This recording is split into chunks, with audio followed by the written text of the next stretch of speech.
का देखता है इधर देख इतना बढ़िया बाबा यादव परिवार है अब मौसा बैठा देख लाठी लेके देखुए मौसा तुके बड़ा मोहब्बत कर रहा यार ए मौसा पतो छोड़ के लो हम जाना था इतना बढ़िया पता मिल सा ना मिल सा लेकिन सुन इन्हें ताक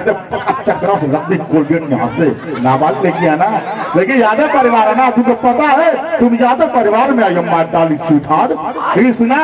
अरे पैसा रखिए बोरा चाहे जोरा में लेकिन चल जाए यादव परिवार की कोरा में देखो बहुत व्यवस्था हमारे भाई के लगे लेकिन सुन हमारे भाई लोग कितना क्वालिटी है पिंपलवा हाँ वो बड़ा क्या तो ठंडा लगा तो गर्मी लगा था कुल व्यवस्था हमारे यादव परिवार के ना लेकिन सुना अरे यहाँ का आदमी एक पैसा का 2 पैसा बना दी पिंपलवा यादव परिवार हाँ जब देख बात ताक देबू तो लेकिन जिंदगी समझ जाई हाँ तो कबे नाइट फॉल हो जाई बताइए लड़का ना तुरंत काका खा बैठा ये लेकिन टिप्पा सुना अरे यादव परिवार है लेकिन यहाँ का आदमी एक पैसा का 2 पैसा बना दी और कच्चा जो इसके मैदा बना दी जय यादव परिवार से प्यार कर ले भी पागल तो बार में तो लड़का उखा दे जोरदार ताली बजाएंगे हमारे बिकता है रहना जरा संभाल के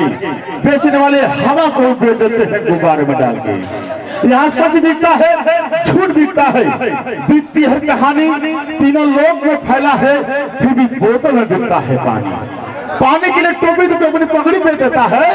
अच्छा भाव में लेता अपनी कुर्सी बेच देता है अक्सर ससुराल में जलाई जाती है बहन बेटियां जिसके शादी खातिर बाप ने किडनी बेच देता है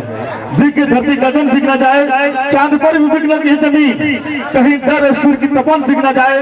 बिना दहेज खरीदेगा उस दूल्हे को कहीं उसके हाथ दुल्हन बिक न जाए आदमी बड़ा तो आंखें खुले रखा क्योंकि आज मुर्दा भी सोचता है मेरे ऊपर से कफन बिक न जाए मेरे ऊपर से कफन बिक न जाए चलिए।